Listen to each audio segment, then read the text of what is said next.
Live. Welcome to the Writer's Life. Place where you get the sight, sound, smells, taste of my particular writer's life, where you get the truth about the writer's life. It's clean shaven face. Still can't decide whether I want to keep it or not. You know, you can always grow it back, right? Anyway, that's neither here nor there. I'm coming to just quickly this morning because kind of in honor of a man I really didn't know. I knew of him. I've known of him for I don't know, like 40 years since college. When I think my school newspaper, college newspaper, in Providence, might have reprinted the Dilbert comics, or I could just be dreaming that. I don't know, or I would just see it now and then and check them out. You know, as just kind of sad businessman telling silly jokes around the water cooler. I got to be honest, I don't even recall much of the content.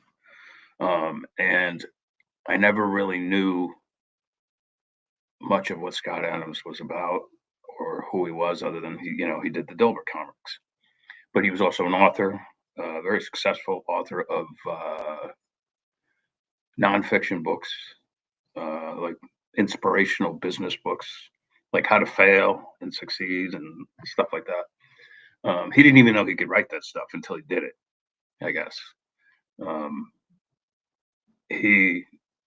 I think he was conservative, but he was also an atheist for the longest time, until the bitter end, when he renounced his atheism, and in typical Scott Adams fashion, he said, well, you know what? I'm going to hedge my bets here a little bit because,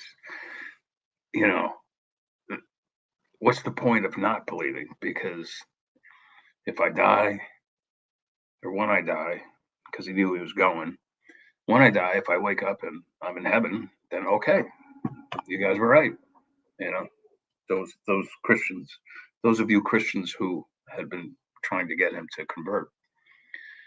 But if I die and there's nothing, then I won't even know it, and that'll be that, right? So he converted at the end, and literally like his last hours. And I didn't start looking at his podcast very much until I myself was diagnosed with non-Hodgkins lymphoma about a year and a half ago. And I had to do treatment and all that sort of stuff. And, caught it on time, and I'm doing great, and it turns out now it's just like a condition. But he was unlucky enough to have had prostate cancer, which again is one of those cancers you can sort of get over. If you find it on time, you can radiate it and you're done and you're good. But in his case, it metastasized throughout his body and throughout his bones and into his spine. So he was apparently like in pain, great pain, like all the time. And there was a drug that he was trying to get the United States government to allow him to take that I think came up from Mexico. And they just wouldn't allow it. And so he even appealed to President Trump. And I think Trump helped him to get some of it, but it wasn't enough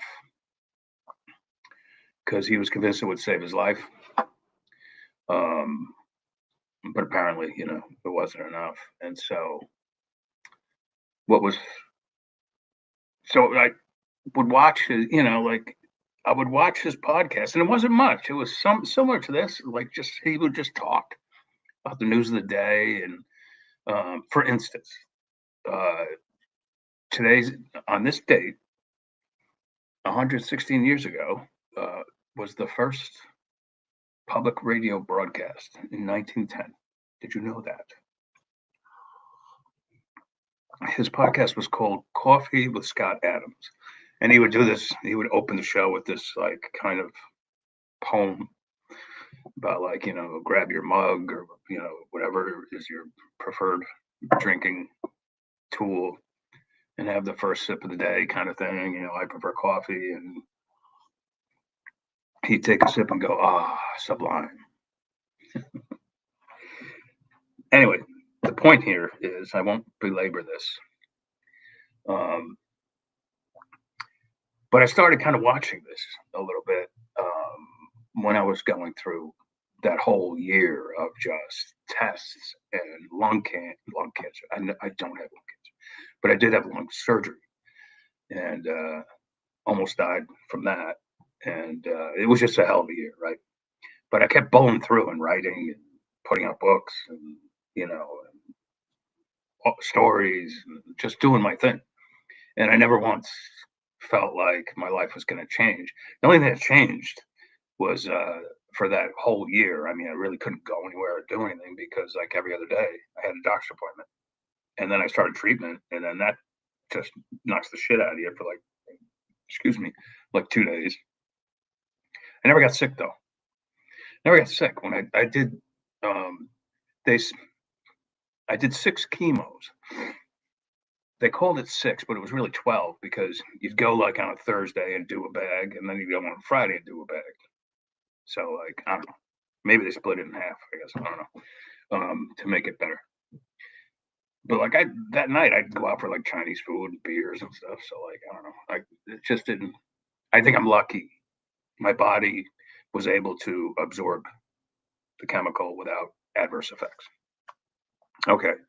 Be that as it may, I felt that Scott was sort of the same way. You know, like, he'd have appointments and doctors poking at him and all this sort of stuff and whatever treatment he had to do. And every day he'd be on his podcast and he'd be writing books and all that stuff. And his good humor, he'd be on the Gutfeld show. I would see him on there sometimes, and the Blaze, stuff like that. So I'm like, all right, this guy's bowling through it. So, like, you know, and he's really got something bad. And so there's a lot of hope. And, but in the end, just yesterday morning, I always go online, with like my, I don't have here, but like my little treks. What are they called? I got them on right now. That's why. With these things, I put these on, and then I tune into like a favorite podcast, and I work out. And yesterday I was awaiting the Matt Taibbi's America This Week with Walter Kern. Also, that's one of my favorites. And I had passed by Scott's podcast, and I was like, he's still doing it. He's still doing it. You know, God bless him. I didn't listen to it, but little did I know it was his last podcast. He was literally signing off. And I watched a bit of it this morning after I found out he passed. And he said, well, my end date is coming up real quick. So he had some guests, like, very good friends and family with him. And he could hardly talk, but he had his coffee mug, and they did the sip. So I'm dedicating this little Writer's Life podcast to him, a man I hardly knew, a man I didn't read, a man who nonetheless inspired me. And I'm glad he converted at the end. I don't go to church a whole lot, but, I'm a believer, as everybody knows. Something out there. There's definitely something out there. There's something else going on. So, and my philosophy is, what's the point of not believing, right? In any case, have a good rest there, Scott, and then safe travels from there. I'm sure you're going to be doing something productive on that side, and teaching people and making them laugh and inspiring, like you did here.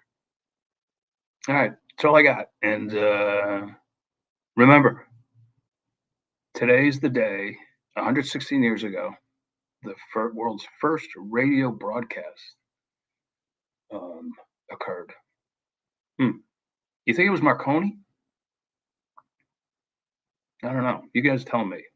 Anyway, God bless everybody, and Um, ciao, ciao.